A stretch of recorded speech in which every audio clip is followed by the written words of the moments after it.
Hola, ¿cómo están? Estados Unidos ha vuelto a secuestrar a migrantes venezolanos. Se ha conocido que otros 15 migrantes venezolanos, aparte de los 238, han sido llevados de manera ilegal a ese campo de concentración que mantiene Nayib Bukele. ¿Es la migración un arma política? ¿Cómo funciona este negocio? Hoy vamos a analizar todos los escenarios en medio de una campaña del fascismo contra la venezolanidad. Inicia el mapa.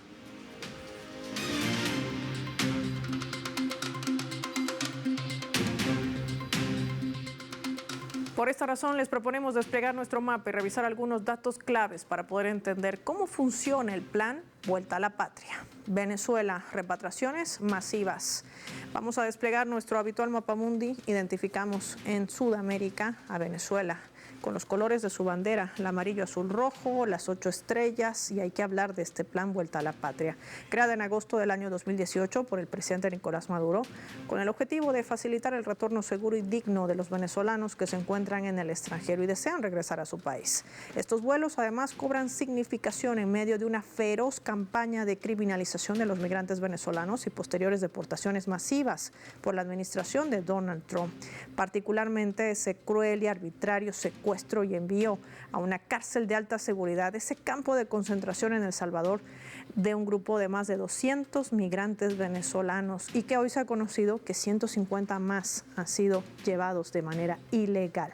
Es un acto vergonzoso, reseñan defensores de derechos humanos, plagado de irregularidades y violaciones también a los derechos fundamentales. Este caso involucra al nuevo inquilino de la Casa Blanca en complicidad del presidente de El Salvador.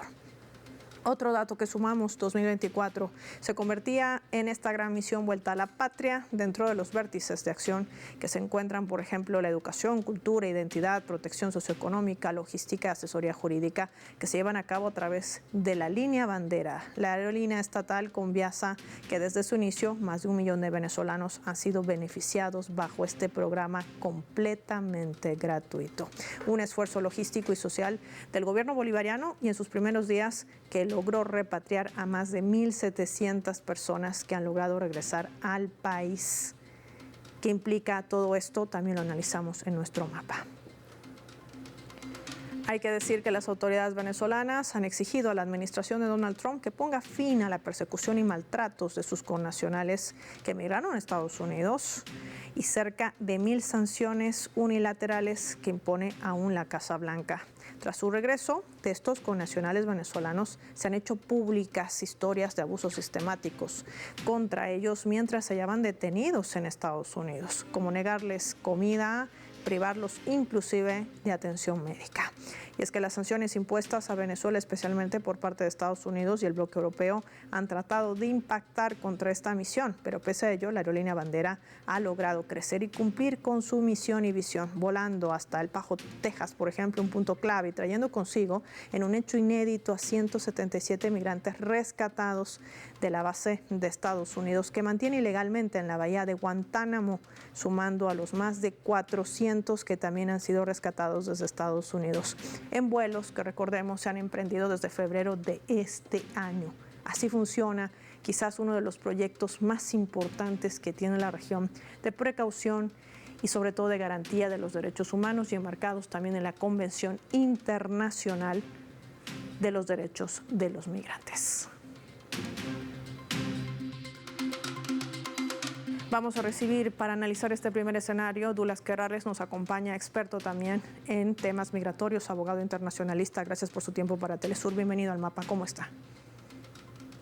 Muy buenas tardes. Saludos, Paola.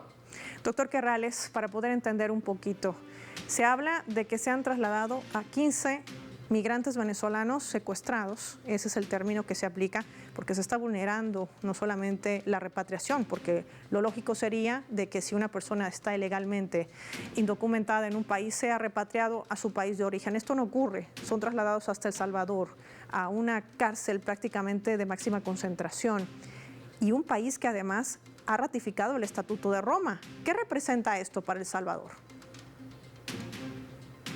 Indiscutiblemente el tema que nos ocupa en el día de hoy es lapidario desde el punto de vista de lo que significó el discurso en el Congreso de los Estados Unidos recientemente de Donald Trump, en el que se ufanaba de haber lanzado la más vasta debe ser por bastardo, campaña de inmigración en la historia del país, señalando que había alcanzado el índice más bajo de cruces ilegales en la frontera.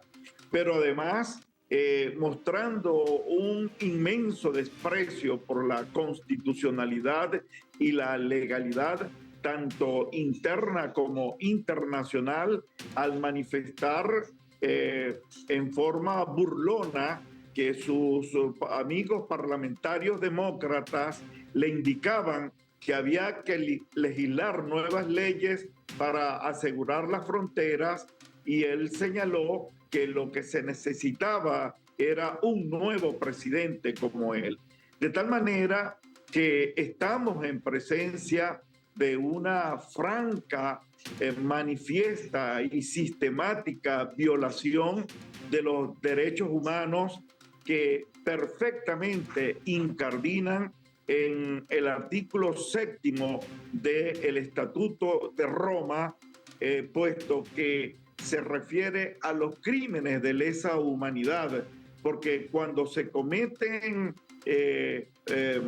ataques generalizados a la población civil, tales como, dicen los numerales de ese artículo 7º, deportaciones y traslados forzosos de población, encarcelación u otra privación grave de libertad física en violación de las normas fundamentales del derecho internacional, tortura, aplicación de tortura y persecución de un grupo o colectivo con identidad propia por motivos políticos. Y aquí viene una conexión que es precisa ubicar. Recordemos que en ese discurso también se ufanaba el presidente Donald Trump, que había declarado una organización terrorista internacional al Tren de Aragua. Esa es, de alguna manera, la criminología mediática.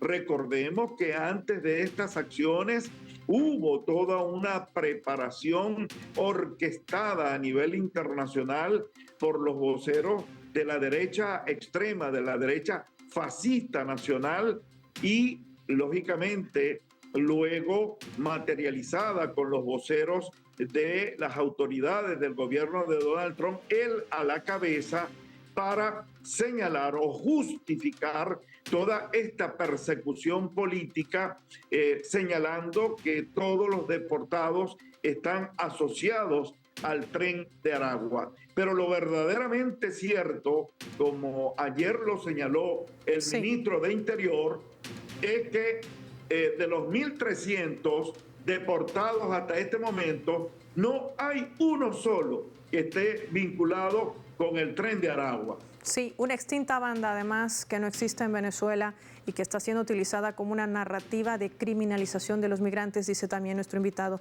el doctor Querales. Doctor, bueno, usted nos da esta explicación jurídica como abogado internacionalista. Entonces, ¿está Nayib Bukele vulnerando la ley, siendo además su país firmante del Estatuto de Roma? Y sobre todo, ¿qué responsabilidad posterior puede recaer en su autoridad, en su persona y en su Estado, si además estamos frente quizás a un escenario de desapariciones forzosas, con toda esta explicación que usted nos da? Por supuesto que Nayib Bukele es cómplice necesario de las decisiones de Donald Trump.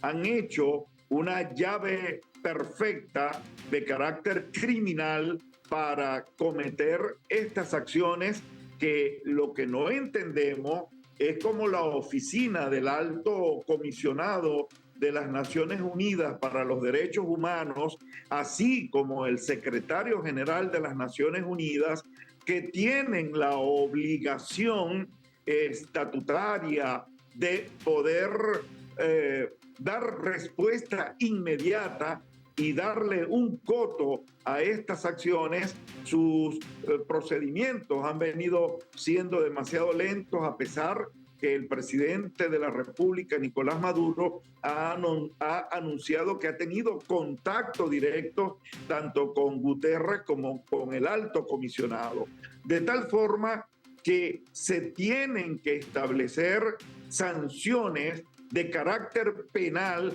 tanto para Nayib Bukele como para Donald Trump con respecto a esta atrocidad que se está cometiendo en la persecución a una población civil indefensa de origen venezolano para cometer todas estas acciones que forman parte de todo un elenco de políticas sancionatorias contra el país y sus ciudadanos, que van desde el bloqueo petrolero, de la no renovación de las licencias y los aranceles impuestos a los países que negocien el petróleo venezolano, y todas las medidas que hemos visto que ha venido anunciando en relación a asfixiar a través del injerencismo, el supremacismo del gobierno de Donald Trump contra la población y el gobierno venezolano. De tal forma que es evidente, no resiste un análisis mínimo. Un estudiante del primer año de Derecho en cualquier parte del mundo sabe que estas decisiones vulneran no únicamente el derecho internacional público y los diferentes convenios que a nivel internacional se han firmado para la protección de la migración, la protección de los derechos humanos, la protección del debido proceso, el derecho a la defensa, todo ese andamiaje protector de los derechos humanos que tanto ha costado a la humanidad. Definitivamente Nayib Bukele y Donald Trump lo han desconocido con un desprecio absoluto a la humanidad y al derecho como ciencia, porque es necesario que la opinión pública ubique y condene en forma definitiva y se movilice a nivel internacional en esta especie de racia internacional en la que no únicamente con Panamá, con Canadá, con sus propios aliados de la Unión Europea, es decir, es una vorágine desatada la que el supremacismo desesperado del imperio norteamericano, con pretensiones de querer salvarlo, en lo que algunos analistas consideran que ese imperio está en los estertores de su existencia, y está esta arremetida del monstruo contra la legalidad y prácticamente contra la población mundial, muy especialmente contra una especie de obsesión contra el proceso bolivariano, el proceso revolucionario venezolano. Contra Venezuela, una estrategia que bien lo detalla este especialista, abogado internacionalista, el doctor Douglas Querrales. Vamos nosotros a marcar una pausa. Será necesario, interesante también analizar qué hay detrás de todo este plan y quiénes más están involucrados, pero bajo qué intereses. Y lo hacemos revisando nuestra escala.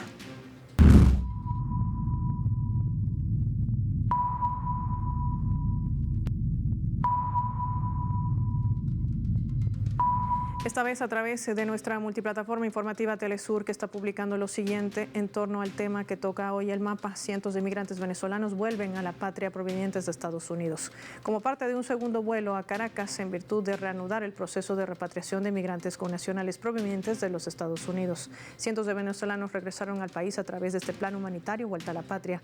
En declaraciones a los medios de prensa, el ministro de Interior, Justicia y Paz de Venezuela, Diosdado Cabello, explicaba que ha existido mucha desorganización con respecto a la llegada de del vuelo proveniente de Estados Unidos. Detalló que este viaje estaba programado para las 9 horas local, pero el gobierno de Washington lo retrasó. Asimismo, las autoridades estadounidenses habían anunciado que eran 229 personas, pero solo se informó de la llegada de 175.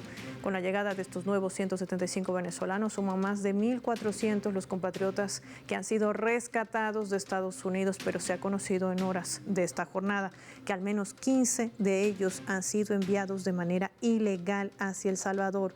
Estamos frente a un escenario de la criminalización de la migración y la criminalización también contra el pueblo venezolano, a quien la administración de Donald Trump ha calificado como enemigos extranjeros bajo la invocación de esta ley, la 1798. ¿Qué hay detrás de todo esto? Lo analizamos al volver.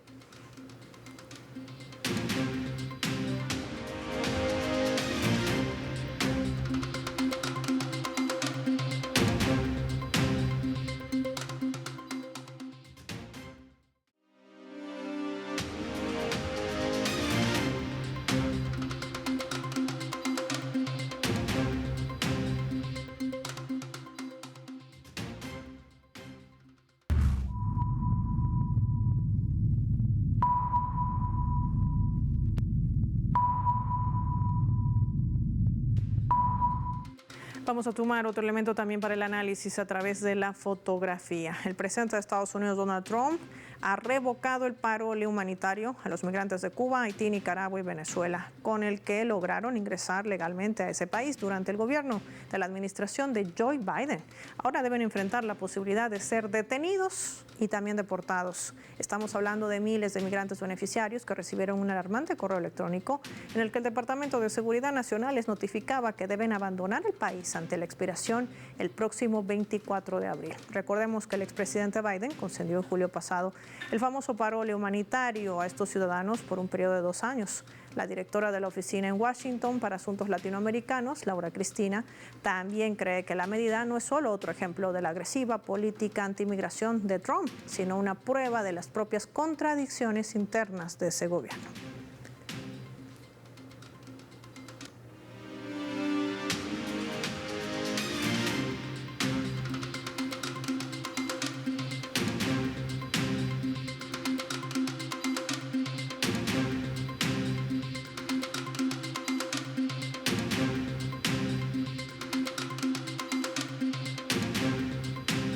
Desde México nos acompaña Eunice Rendón. Ella es doctora en política pública. Bienvenida a Telesur. Qué gusto tenerla en el programa. ¿Cómo está?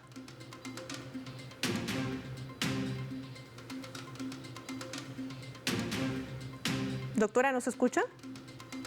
Sí, las escucho. ¿Ustedes a mí? Ahora sí, la escucho perfectamente. Mire, estábamos hablando del parole. Este parole, y lo voy a entrecomillar, humanitario. Se habla de 537,000 migrantes de distintas nacionalidades. Una medida revocada por la administración de Trump, pero que dice que hay contradicciones también al interior de la política de Estados Unidos. Yo le quiero preguntar, ¿y qué pasa con esa responsabilidad política, por ejemplo, que deben tener no solamente los estadounidenses, sino también aquellos otros gobiernos que han incitado a esta ola de migraciones por distintas razones a los países latinoamericanos? ¿Qué nos dice? Bueno, yo creo que este parol o esta cancelación de Donald Trump se da en el marco de otras cancelaciones y de otras políticas que Donald Trump ha implementado. Particularmente en el caso de los venezolanos, fue a los primeros que les quitó el TPS, que es este estatus de protección temporal, dado por Biden a diferentes nacionalidades, como las que tú ya mencionabas, es decir, cubanos, nicaragüenses, salvadoreños, gente también de Venezuela. Se les dio este parol por considerar que requerían una protección por la situación. Haitianos también tuvieron este parol por la situación en sus países de origen.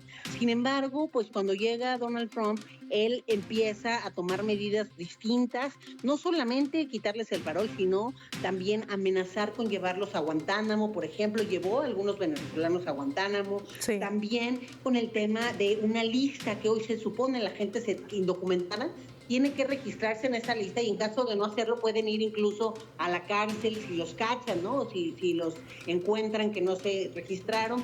También puso en marcha el CBP Home, que lo que espera esta aplicación prácticamente es que la gente se autodeporte. Entonces, son varias medidas que incluyen el parol humanitario.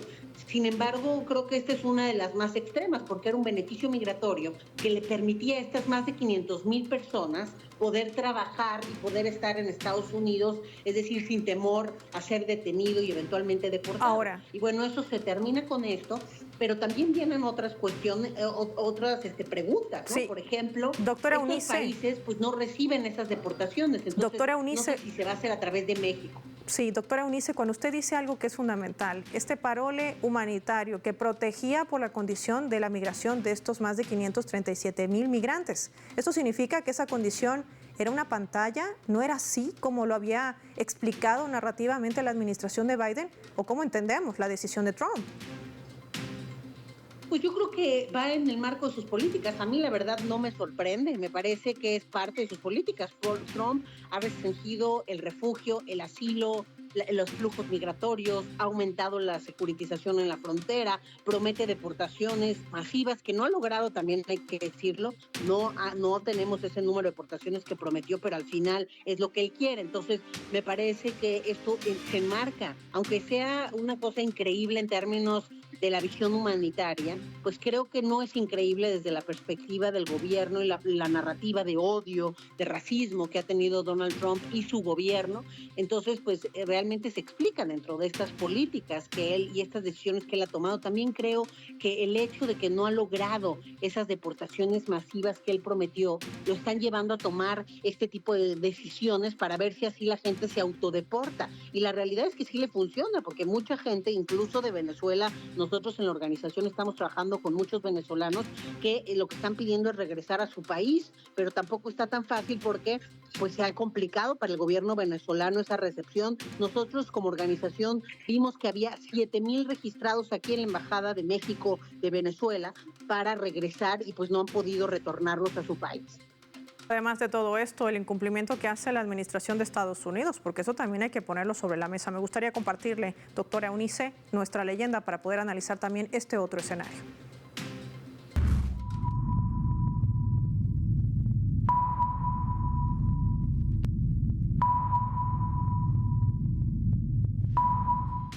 El canciller de Cuba, Bruno Rodríguez, denunciaba esto. Lo vamos a colocar en nuestra leyenda hoy en el mapa. Él dice, mismos congresistas anticubanos que han hecho de la manipulación de inmigración cubana un negocio a cambio de unos miles de votos y unos cuantos millones de dólares. Ahora son parte de esa cacería de inmigrantes en Cuba, que sus políticas de asfixia incitaron a ir a Estados Unidos y mentir en la frontera.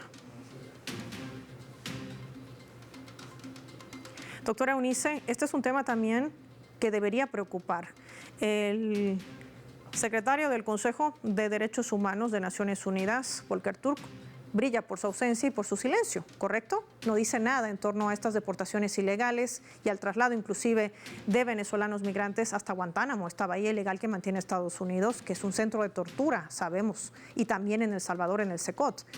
¿Qué decir de todas estas políticas que también ha implementado como una estrategia Estados Unidos para presionar a gobiernos que no cumplen sus directrices? En medio de todo esto, los migrantes, ¿qué nos dice?